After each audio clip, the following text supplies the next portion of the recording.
So next we have an online speaker, and thanks so much, Tanya. We have Jeremy Denbow. And Jeremy, if you could come show your video and let us know where are you located? Hi. I've actually got a family member who's just gone to the ICU, so I'm unable to be there in person tonight. I'm so sorry to hear that. Well, I think it's a sign of the times, right? I started my company in Santa Barbara, and I've recently relocated. Are you? I'm sorry, forgive me. Where are you physically? Right now, I'm in Austin, Texas. Okay, wonderful. Yeah. Well, that's a record. Thank you. Thanks for joining us tonight. Absolutely. Go ahead. Sure.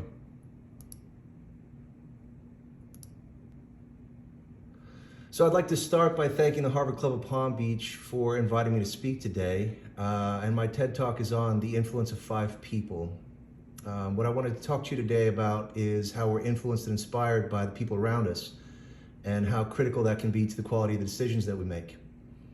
I founded a company providing consulting and management services in California and Santa Barbara about a year ago.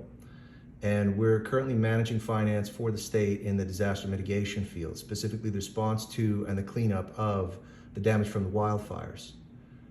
I'm scaling up and looking at having 20 full-time employees in 2022.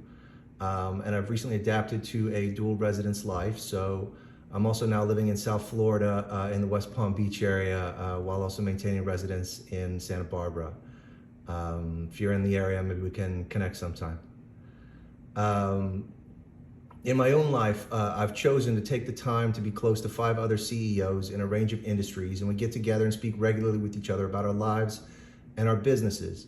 And the conversations we've had and the decisions they've made and shared with me as their companies grow have heavily influenced the decisions I made in starting my own business and scaling it up.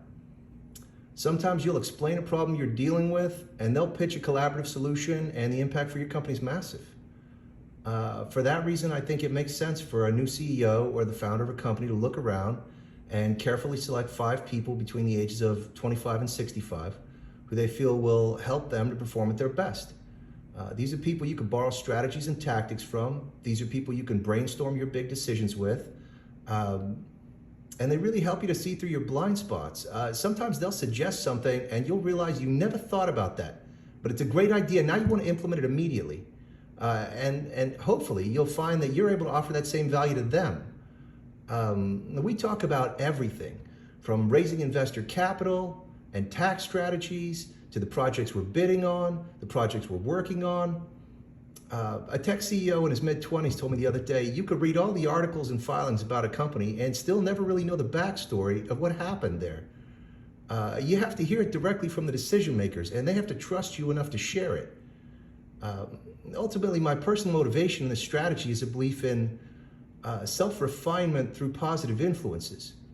And it's implemented by surrounding ourselves with a selective and curated group of people who help us to rise and to be at our best and to navigate with a precision we could not find on our own. This process helps you upgrade and fine-tune your value delivery also, because these people wouldn't make the time for you unless you were adding value to their side of the table also. And they wouldn't do it unless they enjoyed being around you.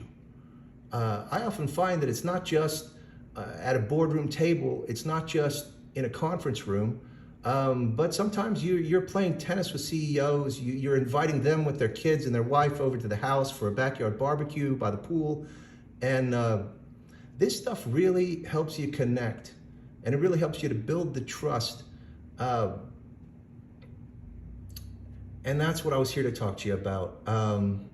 So I hope as the takeaway that the audience looks around in their own lives, and they may already recognize who those 5 people are. Or they may start considering the process of building their own team and even reflect on those personal changes that'll help them to cultivate and maintain those relationships. And that's what I have to say to you tonight.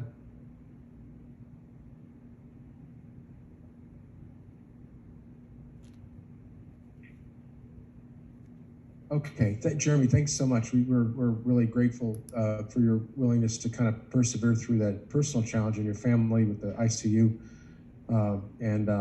but also to reach out from Austin, Texas. That's awesome. Even though we understand you also live here in West Palm part of the year.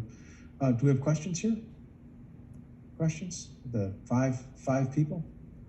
I think of the term kitchen cabinet. Do you remember forget the phrase or the concept? One of the presidents had his kitchen cabinet, which kind of similar concept. So I have a question for you then. Are there any questions online for Jeremy? Okay, so I would ask you, how much diversity of opinion should you cultivate and seek out when you pick those 5? Oh gosh, it's hard to really know what you mean when you say diversity of opinion. I mean, I would think in my own life... I think you're on mute. Oh. I know you're on mute. There we go. Can you hear me now? Yes. Perfect. Thanks so much for asking the question. I think that you really want a lot of diversity of opinion. I mean, I think not just across the age demographic, and like I said, I'm working with 5 CEOs who are between 25 and 65, but also people across different industries. And they don't have to agree with you on everything. In fact, it's better if they don't. I had a great conversation the other day with one of them about cryptocurrency. He was convinced this thing's going to get shut down by the government, and I feel, I'm very strongly in favor of cryptocurrency. I think it's got a bright future. And even when you look at stuff like tax strategies, you're really looking for people who are not just going to be an echo chamber and tell you what you already think. You want people to tell you, well, here's what I'm doing, right? And hopefully it's something you haven't even heard of. I mean, sometimes those are the best conversations when you say like, well, I mean, you know what Peter Thiel did with his Roth IRA, right? And they were like, no. And you're like, that's so cool. Okay, let me explain to you. And you hope that you'll have a moment like that on the other side of the table where they're going to suggest something to you and you think like, wow, I'd never even thought about doing that, but it's a brilliant idea. I want to start right away. And so I guess that's some of an answer.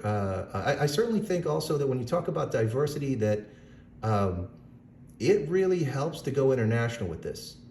So, several of the CEOs that I'm working with are from multiple countries. And this really, I think, broadens the perspective. Hopefully that was the answer you're looking for. No, very articulate. We appreciate it. Well, thanks again. My pleasure. Yes. Thank you so much for having me. We actually have another question for you. Sure. And so would you go ahead, Tricia, if you take the mic? Well, you want to ask me? Yeah, go ahead. What is it? Oh, okay, hold on. He's going to ask the question directly. Oh, perfect. Hopefully he's not in Dallas because the Civil War might break out, right? Hey, Jeremy. Good to see you here. So my question was about quantity versus quality, right? So Sure.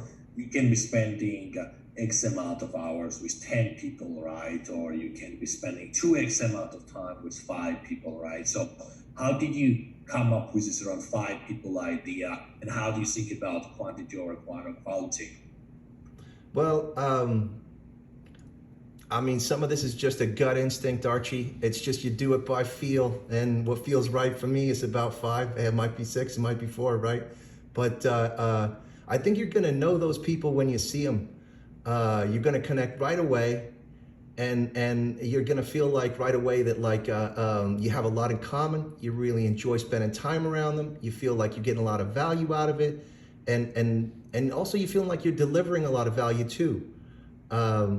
And so I think the key is you don't want to get too overextended. I mean, well, we know each other, and I mean, we were actually playing tennis in Miami last weekend. So, but I think you really want to make sure, in my own business, I work too much. I work 75, 80 hours a week, basically for years, right? And so threading in extra time on top of that can be challenging. But I think that like it's kind of a perfect situation because it helps you to figure out where you feel like you're getting the most value. And for me, I think 3's too few and 7's too many and 5 is maybe just right. But I guess you'd have to look in your own life to figure out, what works the best for you. Great, Archie, thanks for the question. And Jeremy, thanks for a very thoughtful presentation.